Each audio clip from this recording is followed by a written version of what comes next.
ఒకాయన నీటిలో పడి నన్ను రక్షించండి, నాకు ఈత రాదు బాబోయ్ అని అరుస్తూ ఉన్నాడు.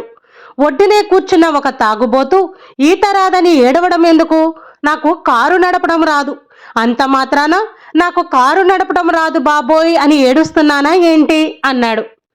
అదే ప్లేస్లో మీరుంటే ఏం చేస్తారు? తేలికగా ఈత ఎలా నేర్చుకోవాలి అనే పుస్తకాన్ని అతనికి విసిరి, ఈ పుస్తకం చదివి ఈత నేర్చుకొని పైకి రా అని చెప్తారా? లేదా నీటిలోకి దూకి నన్ను చూడు, నా కాళ్ళు చేతులు ఎలా కదిలిస్తున్నానో, నన్ను గమనిస్తూ ఉండు, నీకు కూడా ఈత వచ్చేస్తుంది అని సలహా ఇస్తారా? మునిగిపోతున్న అతనికి ఈత పాఠాలు అవసరం లేదు. తనకి కావలసింది తనను రక్షించేవాడు. తన దగ్గరికి వచ్చి అతన్ని ఎత్తుకొని ఒడ్డుకు చేర్చేవాడే అతనికి కావాలి, కానీ ఇలా సలహాలు ఇచ్చేవారు అవసరం లేదు. ప్రియ క్రైస్తవ సహోదరి సహోదరులారా, మన ఆత్మీయ స్థితి కూడా అలాగే ఉంది.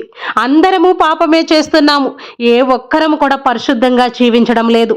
రోమియోలకు రాసిన లేఖ 3వ అధ్యాయం 23వ వచనాన్ని చదివితే ఇలా రాయబడి ఉంది, పాపము వలన వచ్చు జీవితము మరణము అని రాయబడి ఉంది. ఈ లోకములో పుట్టిన ప్రతి వాడు కూడా దేవుని యొక్క మహిమను కోల్పోతూ పాపములోనే బ్రతుకుతూ ఉన్నారు.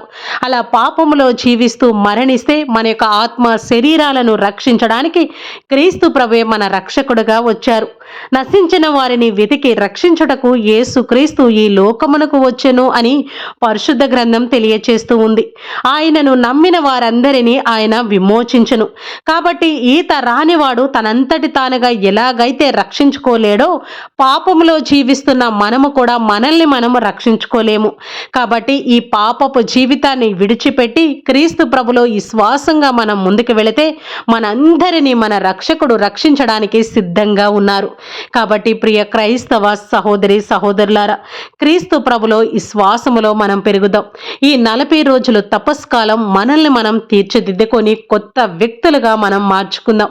మన పాప జీవితాన్ని విడిచిపెట్టి క్రీస్తు ప్రభు చెంతకు నడిపించబడదాం. ఈ 40 రోజులు క్రీస్తు ప్రభు ఇచ్చే మన రక్షణ భాగ్యాన్ని పొందుకుందాం. ఈ అవకాశాన్ని మనందరం ఉపయోగించుకొని దేవుడు ఇచ్చే ఆ కృపా కాలాన్ని సద్వినియోగం చేసుకుంటూ క్రీస్తు ప్రభులో మనం జీవిద్దాం.